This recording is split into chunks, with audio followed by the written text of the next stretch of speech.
Ladies and gentlemen, welcome to this other edition of your program, Decryptage.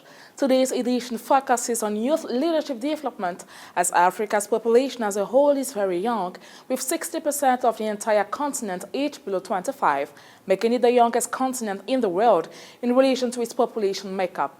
To embark on this talk, we have as guest Mrs. Bukamu Laone Hulela, co-founder of Youth Alliance for Leadership and Development in Africa. Mrs. Bukamu, welcome to Africa 24 English. What were the stakes of the Youth Alliance for Leadership and Development in Africa during the past edition of IETF? So Youth Alliance for Leadership and Development in Africa is also called YALDA for short. So we're here at the AITF as partners at the Youth Pavilion that has been set up by the African Union, the AE Trade, and Afrexim Bank. So we're here to run a workshop for young entrepreneurs to help them get ready for financing their businesses. And then also we were moderating a panel session discussion on what are the challenges and opportunities they see as they expand their businesses across Africa. In your opinion, what can be done to better instigate more African youth to become better entrepreneurs? So, that's a fully loaded question. So there are many things that African youth need as they become better entrepreneurs. So one of the things that we look at is how are they doing their market intelligence. We find that as you want to grow your business, you also need to understand your market, who you're trying to serve, and whether the service or product that you're going to put in the market is going to be a hit. That means that people are going to buy it, right, and pay for it. And we find that young entrepreneurs on the African continent, they actually do not have any avenues or very limited avenues for them to actually do that market intelligence. It does exist, but it's very, very expensive. So they find themselves jumping in as entrepreneurs into businesses and the product doesn't work and nobody is buying it because they didn't look what is the best price for my product. It might be overpriced, might be underpriced, but this is what we see. The second challenge, of course, for young entrepreneurs to overcome is the barrier of financing and finding those who will invest in their businesses. And that has multifaceted issues for it to be addressed, right? So you find that young people like to run informal businesses, while investors like formal businesses. They want to see your bank statements. They actually want to see you're registered. Some of our young entrepreneurs' companies are not even formally registered. So there are many, many facets of making yourself ready to get investors to come into your business so you can get that funding. As far as you are concerned, what projects are ongoing in order to create a better roadmap for trade in the continent? Yes, so the first is mainly market intelligence, above and beyond financing. So, the thing with building that bridge, like I said, is that the young people need to formalize their businesses. So that is registering, getting a bank account, getting somebody to do your books. That is accounting, bookkeeping. So you're keeping the numbers. So when an investor comes, they can actually see how you're making money, what you spend money on. And then the market intelligence helps the investor to know if you want to grow your business, what exactly are you trying to grow it into? Because you've done your research. Do you know who your competitors are, right? So people are not just going to give you money just because you have a business and it's a great idea. They want to make sure that as a young person, you've done your research, you understand your market, you understand the industry, you've done your projections, you know how much it's going to cost you to run that business, you know how much revenue you're going to make in that business. So, because they want to come in and make sure they also make money as investors. Nothing is for free in this world. So you have to position yourself as a young person to be attractive to those investors. And that is what we do and help young people with, and helping them understand the investor's mindset as well. And we're talking about investor, we're talking about equity investment, quasi-equity. We're not talking about debt providers on this conversation. Debt is a very different story. And debt is where the young people need collateral, right? But we're talking about private equity investment or VC investments. Could you tell us a little bit more about the partnership you currently have with Afrexim Bank?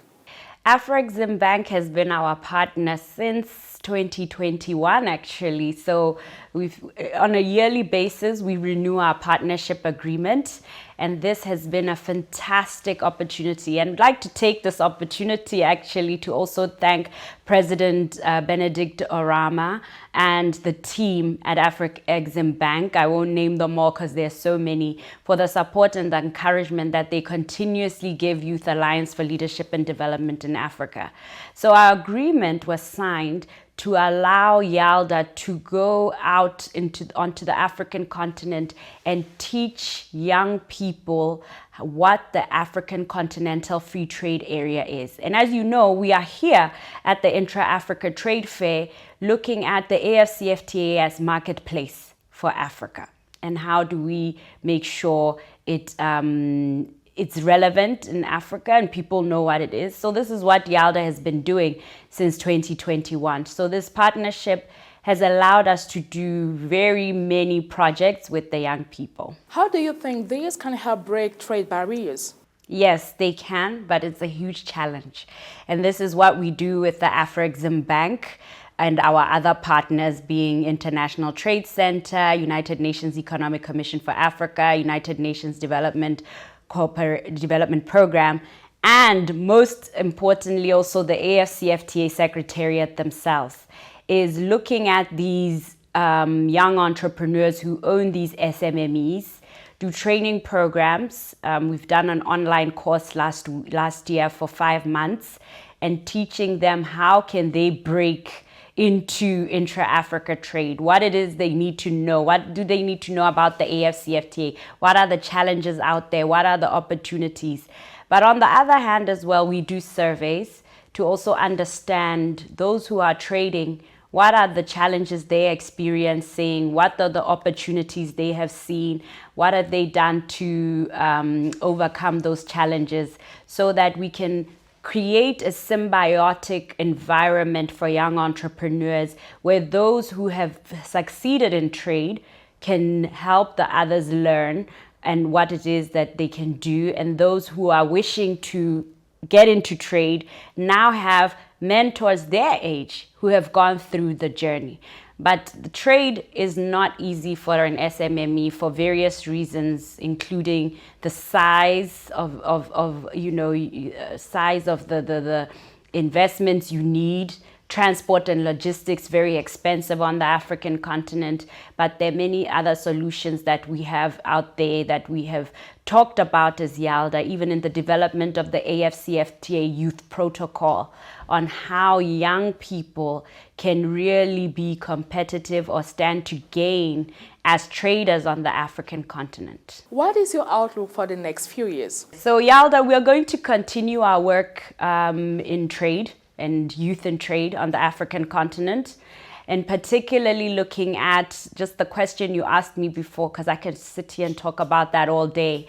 The aspects of how can these small, medium enterprises really benefit for trade. And as YALDA, what we are working on is to say to big businesses, right? Because they can afford to trade. Big businesses institute quotas where a certain percentage of your suppliers of what you are making are young people businesses, right? So for example, I'll give an automotive industry. A young person, the capital intensivity of getting a car factory or manufacturing cars is huge. They cannot afford that. But what can they do? They can make car seats, or they can make the buttons or something that go into the car. So they can play somewhere in the value chain as young people with their small businesses. But for them to play, the big businesses need to have quotas instituted so they actually give them a chance. So that is what we believe. But young people actually, on the second aspect, young people can also leverage big business by going into business or looking to sell to big businesses themselves, and these big businesses that expand across Africa. We know who the big businesses are, but we can say, I won't name them, but let's say a big telco company. If you become a supplier of that business in your country, you can ask them to see if there are other marketing opportunities to be a trader. So these are the things as YALDA that we're going to be doing to ensure that youth do participate in trade in a meaningful way, as well as the last and third thing I would say is helping them with their market intelligence. This is the one that I said is one of the primary issue for young entrepreneurs is market intelligence, understanding who they want to sell their products to and services to. So the future of YALDA as we go along is to ensure that we find a way to make affordable market intelligence research for our young people out there. Mrs. Bukamu, thank you for answering Africa 24's English questions. Ladies and gents, please stay tuned to our programs for more.